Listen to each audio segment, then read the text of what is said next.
¿Sientes que nada te sale bien? ¿Que nadie te escucha? ¿Que hagas lo que hagas nunca es suficiente? ¿Sientes que das demasiado y aún así se aprovechan de ti? ¿Que hay un vacío que no se llena con nada? ¿Cansancio, confusión, como si caminaras sin mapa? La cabeza no para, y eso no aparece porque sí. Son voces internas que aprendiste a escuchar para sobrevivir. Mi trabajo es ayudarte a descubrir de dónde vienen, para que dejen de dirigir tu vida en automático, sin que te des cuenta.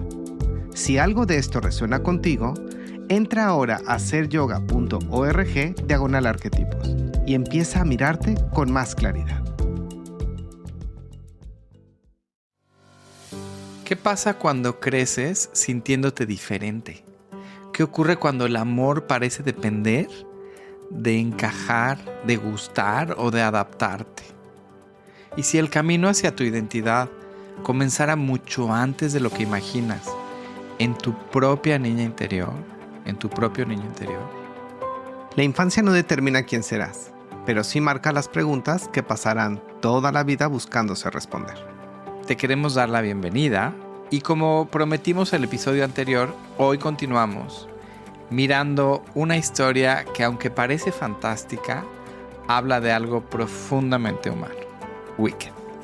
Bienvenidos.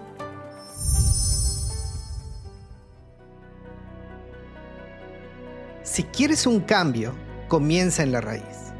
Transforma tus creencias, transforma tus patrones. Pero para hacerlo, primero hay que verlos. Soy Edgar Valencia, experto en arquetipos. Esas energías vivas que habitan en ti, como patrones. Y recuerda, todo es energía. Y cuando aprendes a trabajar con ella, puedes cambiar tu historia. En este podcast, Rayo y yo te hablamos de esos patrones.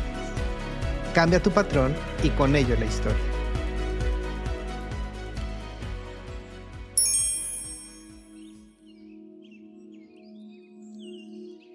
El niño interior no solo es inocencia y juego, también es herida, rechazo, privilegio, ¿por qué no? Confusión, definitivamente, y sobre todo miedo a no pertenecer. Por eso ciertas historias nos tocan tanto, porque hablan de cómo aprendimos a ser quienes somos. Hoy vamos a mirar dos personajes de Wicked, que es una historia totalmente arquetípica, por donde la veas. Y estos dos personajes representan dos experiencias infantiles opuestas dentro de un mismo sistema. Vamos a explorarlas sin juicio. Vamos a tratar de comprender cómo el entorno moldea la identidad. Bien, por si por alguna razón no has visto tú Wicked, el musical, o leído el libro, o visto las películas que salieron muy recientemente, te platicamos un poquito de qué se trata. Bueno, Wicked es muy conocida por un musical de Broadway. En realidad se basa en una novela de 1995 que se llama Wicked, The Life and Times of the Wicked Witch of the West, escrita por Gregory Maguire. Y esta historia realmente reinterpreta el gran clásico El Mago de Oz desde una perspectiva completamente diferente. Maguire se preguntó sobre la naturaleza del mal y decidió contar la historia de vida de la bruja mala del oeste, mostrando al personaje que tradicionalmente ha sido una villana desde una perspectiva más empática. Parece ser que Maguire tuvo todo un cuestionamiento de si nacemos con el mal, dado a que hubo un caso muy sonado por ahí de los 1990 en Inglaterra, de un par de niños que secuestran a un pequeñito y lo matan, pero torturándolo y haciendo una situación que verdaderamente movió el tejido social. Conmocionó al mundo, claro, porque en aquel entonces eran dos niños los que perpetraron este crimen. Que lo secuestran y además lo torturan. Uh-huh. Bueno, pues el musical se estrenó en Broadway en 2003 con las famosísimas Idina Menzel y Kristen Chenoweth. en los papeles protagonistas, y desde entonces, bueno, pues a la fecha todavía se pueden encontrar, por ejemplo, en Londres, en West End. En Nueva York creo que ya no está, pero sigue. En España está a punto de estrenarse. En fin, sigue todavía siendo un musical muy buscado. Que cautiva el mundo entero. Totalmente. Y en 2024 se estrenó la primera entrega, porque ya en 2025 se estrenó la segunda parte, de una adaptación cinematográfica que protagonizaron Cynthia Erivo como Elphaba y Ariana Grande como Glinda. Y llevaron esta historia mágica a una nueva generación de espectadores. A mí en lo personal me pareció increíble, especialmente la primera parte. Y algo muy importante es ver cómo este director pudo captar la importancia de las niñas interiores. Y si no has visto la película, te pido que la veas. Y si ya la viste, te invito a que la vuelvas a ver y trates de cachar eso que te estoy diciendo de la importancia de las niñas interiores y cómo acaban siendo las que rescatan de una u otra forma toda esta situación tan compleja que se da dentro de la trama de la película. Totalmente. Y bueno, la pregunta central con la que empieza realmente Wicked, que es poderosísima, es, como mencionabas, si nacemos realmente malvados o nos hacen malvados. ¿Y quién decide, sobre todo, quién es el héroe y quién es el villano? Aquí lo más importante terminan siendo los relatos. Y bueno, pues Wicked desde la perspectiva del niño interior, comencemos con Elphaba, que definitivamente nace marcada por la diferencia. Del color de piel, lo voy a decir tal cual. Claro, en la novela es verde. Es verde, pero, perdón, seguimos siendo sociedades racistas. Totalmente. Seguimos siendo sociedades que señalamos por los colores de piel y vamos etiquetando inclusive. Por la raza, totalmente. Sigue siendo un tema que sigue en todo el mundo, excluyendo, marcando, etiquetando.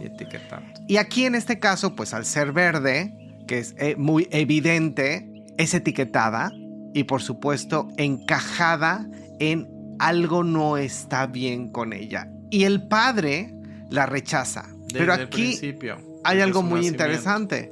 ¿Por qué ella nace con piel verde?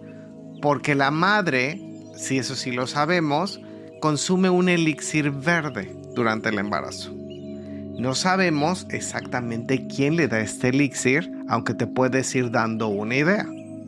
Y bueno, definitivamente Elphaba era desde niña, sin duda, una joven sumamente brillante, muy apasionada por la justicia, apasionada en general, pero sobre todo era una gran defensora de los derechos de los animales que estaban perdiendo el habla. Que, si me permites decir algo que es muy interesante ahí, es el tema de la voz. Y sí, es muy importante recordarnos el poder de la voz y cómo tenemos voz, y eso nos permite manifestarnos.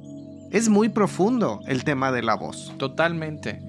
Y es estigmatizada por la apariencia. Desde niña es estigmatizada y bueno, revela además. La historia revela que quien todos llaman bruja mala es en realidad una activista incomprendida que se rebela contra un sistema corrupto liderado por el Mago de Oz en base a todos estos engaños y fantasías y cosas que va colocando, digamos, en el pueblo o los pueblos o en Oz gracias a la tecnología que él sí manejaba. Y al poder, al control de los medios, ¿no? A la propaganda y cómo pueden convertirla realmente pues en una villana por sus historias creadas y contadas una y otra vez.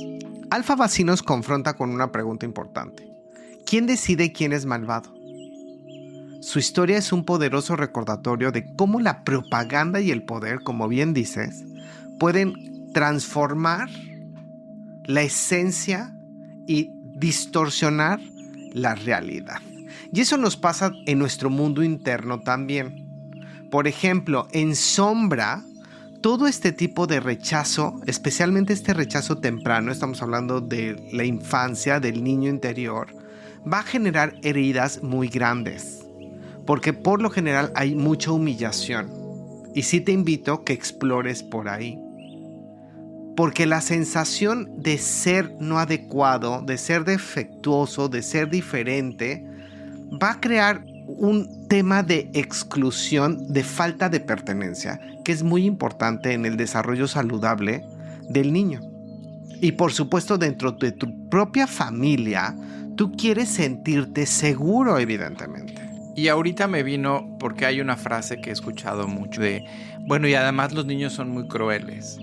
Y yo, la verdad, me preguntaría qué tan cierto es eso, planteándonos justamente esta pregunta que hace Wicked desde el principio, si la maldad naces o te haces, digamos. Sí. ¿No? Porque creo que podemos ver claramente que los niños por sí mismos no tienen un tema de prejuicio, no tienen discriminación, muchas veces lo ves, que pueden estar jugando con quien sea, no distinguen ideologías. Sin embargo, cuando se van viendo influenciados por su entorno, es cuando claramente empiezan a hacer esas distinciones. Me atrevería a decir que inclusive la discriminación natural se es, digamos, atrofiada por justamente lo que el entorno te enseña. ¿Qué quiero decir con esto? El niño tiene una discriminación natural, por ejemplo, a las cosas verdes, a los alimentos verdes. Pero eso se sabe que es, evidentemente, porque a lo largo de la historia, dentro de lo reptiliano, muchos bebés morían justamente de envenenamiento. O de cosas podridas, claro. Entonces, esta parte es muy interesante como lo mencionas, el punto de cómo el entorno nos puede educar para qué rechazar y qué no. Entonces, cuando veas a un niño siendo cruel, cuando veas a un niño discriminando, señalando, ¿no? Así de ves al niño y ¡maricón! Hoy es el bully. Pon atención al entorno. Llámese padres, llámese hermanos. Sociedad, el tejido social, la escuela, los porque amigos, no viene los grupos. de ese niño. Esas palabras, son esas aprendidas. actitudes son aprendidas. Es muy importante entender eso. Es aprendido. Correcto. Y aquí un punto clave. Aprendemos a odiar y a discriminar. Aprendemos a odiar Eso se y a aprende, discriminar. no se nace así. Y esta parte muy importante del niño, que por lo general, de una u otra manera, va a hacerse esta pregunta. ¿Hay algo mal en mí? Y yo te invito, no he llegado a la parte de crianza, pero sí te invito, por lo menos que comiences contigo y te aceptes en todos los sentidos, porque muchas veces esta parte de si hay algo mal en mí puede generar tremendos vacíos y con ello mucha pupa. Y si estás en crianza, me estoy adelantando un poquito, pero sí te invito a que les reafirmes a tus hijos que que son perfectos tal y como son. Y estoy ocupando la palabra perfecta desde la parte divina de lo del niño, ¿vale? Quiero que me entiendas esto. Sí, la imperfección. Eres maravilloso ya así. Aquí es muy importante que el niño, la niña, el niñe se sienta aceptado. En la luz, la autenticidad, el pensamiento crítico que se va justamente cultivando gracias también al entorno. Va a profundizar una gran sensibilidad, especialmente a los temas de justicia e injusticia que luego madurarán hacia su juez interior. Sí, pero Alphaba era pues definitivamente un claro ejemplo de esa autenticidad, porque ella no se iba, digamos, con la manada, ¿no? Como borreguito. Digamos que ella no se traiciona a sí misma Nunca por ser aceptada, sin embargo sí genera muchas barreras. Claro. Ella va generando muchas barreras, bueno, pues justamente para evitar ser lastimada. Uh-huh. Entonces, en la luz, evidentemente, le va a dar un gran poder el ser auténtica, el sentirse auténtica. La niña, el niño rechazado, no se rompe, pero va a aprender a sostenerse demasiado pronto. Y ahí podría yo poner varias cosas en cuestión. Alphaba nos muestra cómo el niño herido puede convertirse en un gran rebelde. Cuidado, aquí no estamos hablando de maldad, sino es importante entender que esa figura empieza a querer buscar su verdad. Quiere ser fiel a su verdad. Y hablo de esa figura porque va más allá ya del carácter o la personalidad del niño. Ya es una figura arquetípica que se empieza a formar.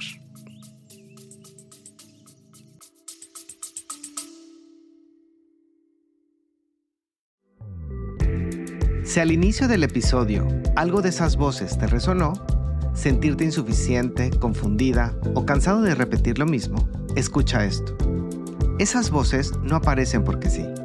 Son energías internas activándose en automático y muchas veces decidiendo por ti. Inscríbete al curso El poder de los arquetipos, tus energías vitales universales, para transformar tus relaciones con esas voces y dejar de reaccionar sin darte cuenta. Es un proceso profundo para vivir con más claridad, tomar decisiones conscientes y recuperar tu poder personal. Si sientes que es momento de elegir diferente, entra ahora a seryoga.org/arquetipos.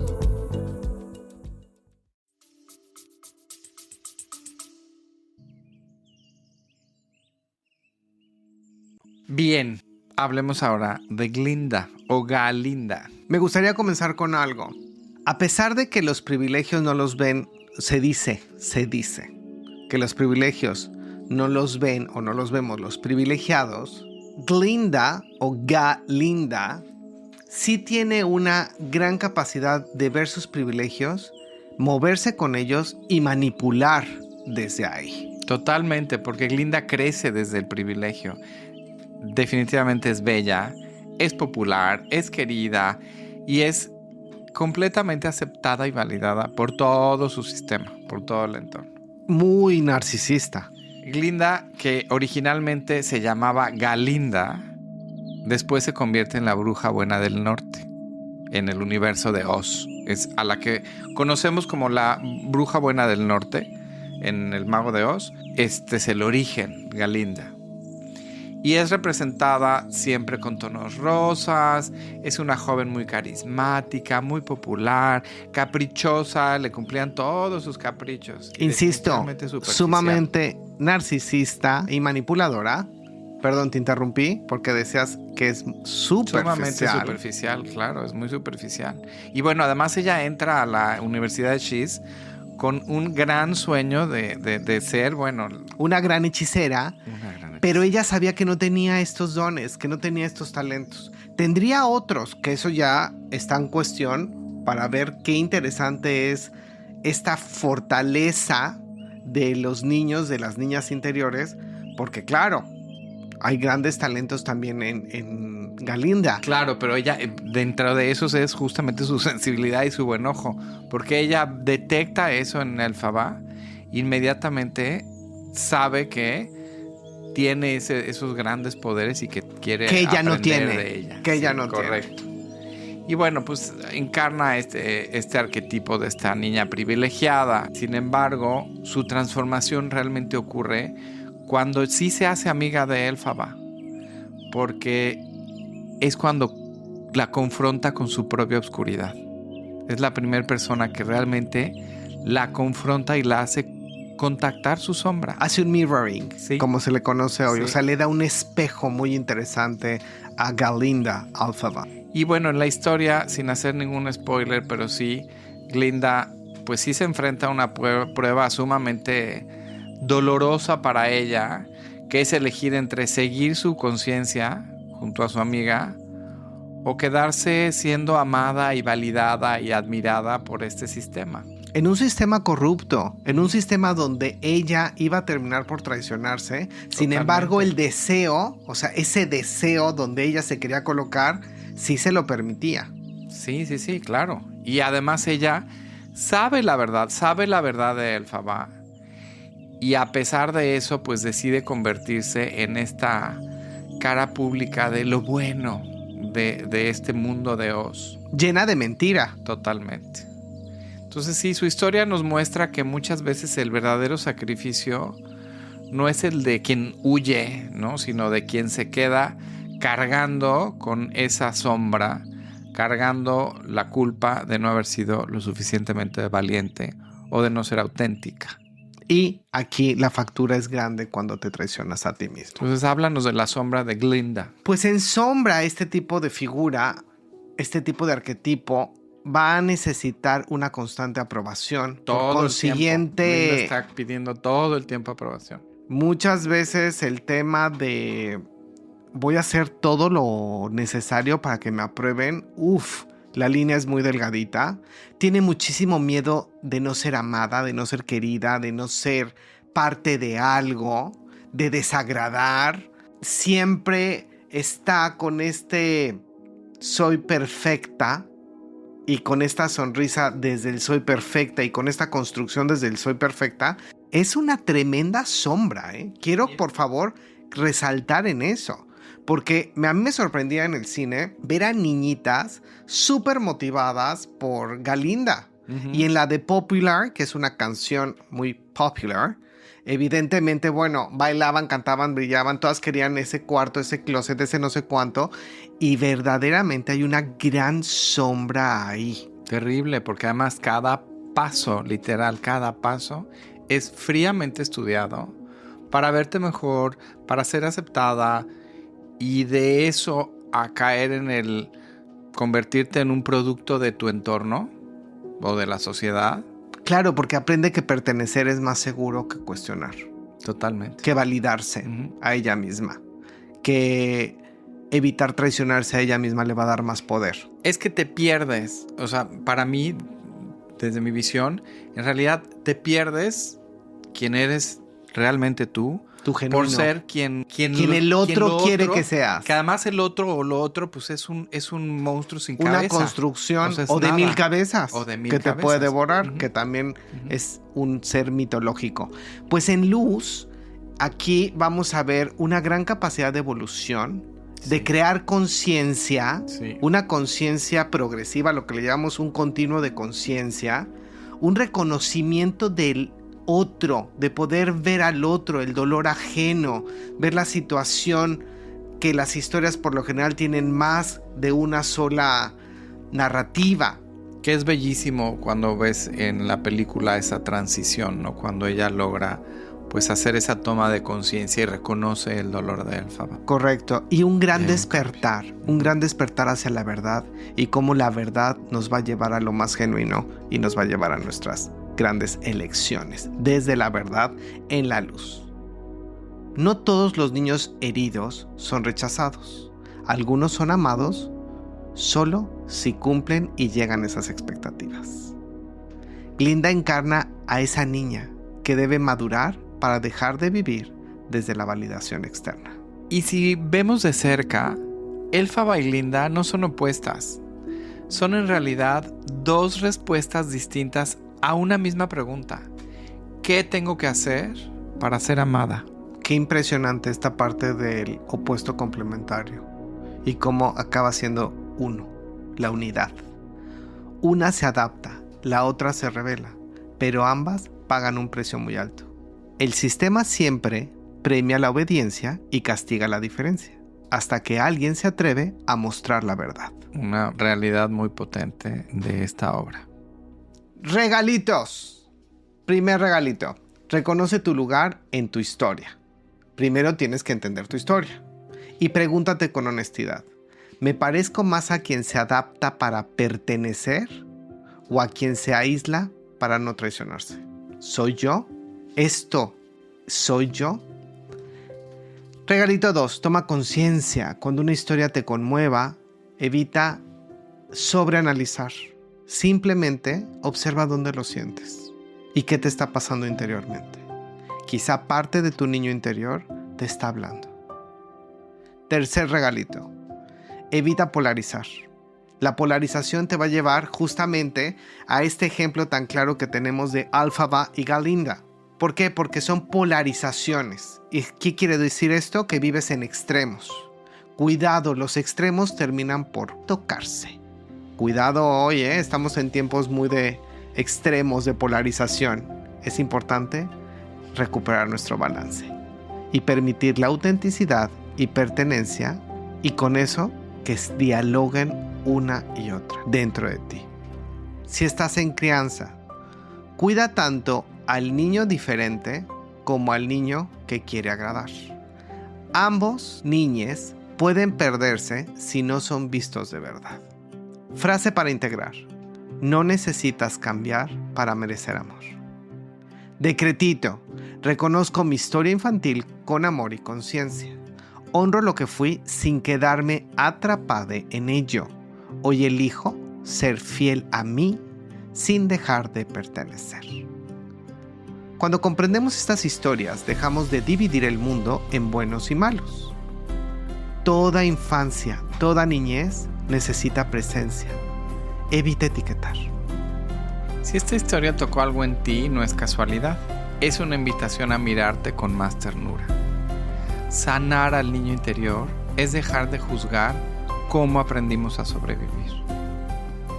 Gracias por acompañarnos en este episodio. Muchísimas gracias. Y si puedes ver la película, vela. O si puedes ir a la obra de teatro, también.